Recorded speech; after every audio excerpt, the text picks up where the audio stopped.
Islam, as it's done in the Middle East, they have the oil, but they also have something else that is a trump card, and that is God. I should make that. They have faith. They have faith on their side. They believe in something. George Soros, all of his minions, they only believe in money. Faith in God trumps money every time.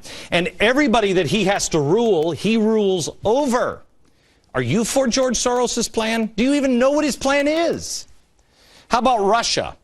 Russia, radicals, they have to, both of them in the end, have to have a thugocracy. China is a thugocracy.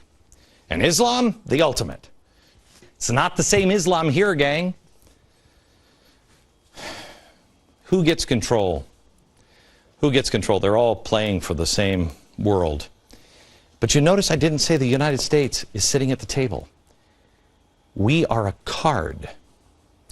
We're a card. We're not a player. If you don't think this has happened before, it has happened before.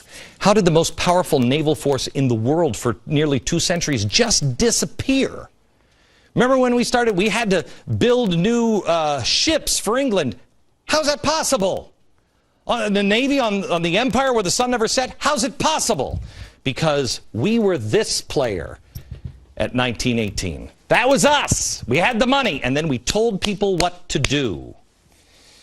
Islam, no matter what anybody else says, Islam, in the end, is the winner because faith trumps all of these things. Yes,